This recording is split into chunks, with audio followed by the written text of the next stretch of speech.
அதிமுகவின் முன்னாள் அமைச்சர்களே எடப்பாடி பழனிசாமிக்கு எதிராக பேசி வருவது அக்கட்சியின் தொண்டர்களை அதிர்ச்சியடைய செய்திருக்கிறது.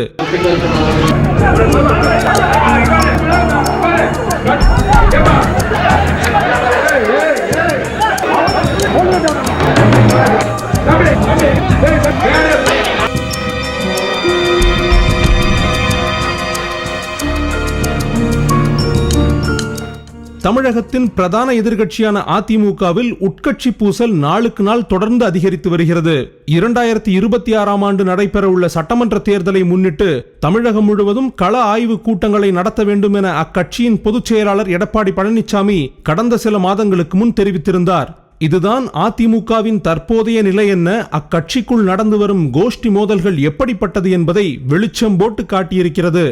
நெல்லை, மதுரை, கும்பகோணம் என கள ஆய்வு கூட்டங்கள் நடைபெற்ற இடங்களிலெல்லாம் உள்ளூர் நிர்வாகிகள் முன்னாள் அமைச்சர்கள் முன்னிலேயே மல்லுக்கட்டிய சம்பவங்கள் அரங்கேறின.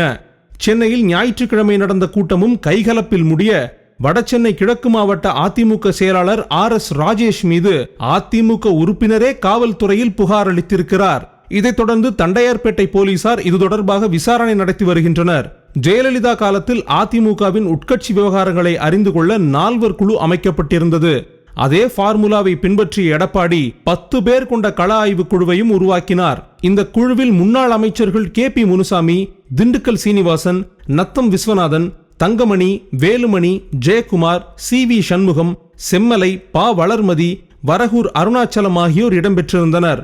ஆனால் கள ஆய்வு கூட்டங்களில் கட்சியின் மேல்மட்ட தலைவர்களுக்கு மட்டுமே பேச வாய்ப்பு வழங்கப்படுவதாக கூறி மாவட்ட செயலாளர்களும் 2ஆம் கட்ட தலைவர்களும் வாக்குவாதத்தில் ஈடுபட்டு வருகின்றனர். செம்மலை, SP வேலுமணி பங்கேற்ற கூட்டங்களில் இரு தரப்புகள் கைகலப்பில் ஈடுபட்டு சேர்கள் பறந்த காட்சிகளும் அரங்கேறின. இது ஒருபுறம் இருக்க, முன்னாள் அமைச்சர்களே இப்போது எடப்பாடிக்கு தலைவலியாக மாறியுள்ளனர்.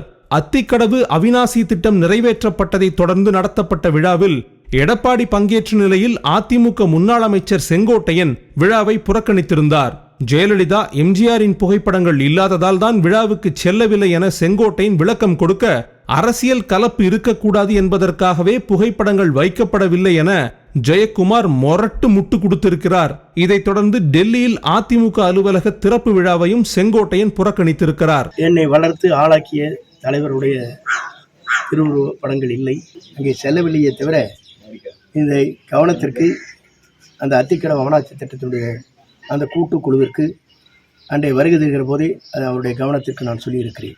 இதற்கெல்லாம் சிகரம் வைத்தது போல அதிமுக முன்னாள் அமைச்சர் கோகுல இந்திரா சென்னையில் நடைபெற்ற கூட்டத்தில் முன்னாள் அமைச்சர்களுக்கு மரியாதை இல்லை என்பதை அறிந்தும் மாவட்ட செயலாளர்கள் மீது நடவடிக்கை எடுக்காதது ஏன் என கேள்வி கேட்டிருக்கிறார். இதெல்லாம் பரவாயில்லை, போஸ்டரில் எங்களது போட்டோ போடக்கூடாதா என கோகுல இந்திரா கேட்டது கூட்டத்தை சைலண்ட் மோடில் போட்டுவிட்டது. இப்படி மாவட்ட செயலாளர்கள் தொடங்கி முன்னாள் அமைச்சர்கள் வரை எடப்பாடிக்கு கொடைச்சல் கொடுத்து வருகின்றனர். ஆளுங்கட்சியை குறை சொல்ல வாய்ப்பு கிடைக்காதா என காத்து கொண்டிருக்கும் எடப்பாடி முதலில் தங்கள் கட்சியை காப்பாற்றிக் கொள்ளட்டும் என திமுக வட்டாரத்தில் குரல்கள் வலுத்து வருகின்றன.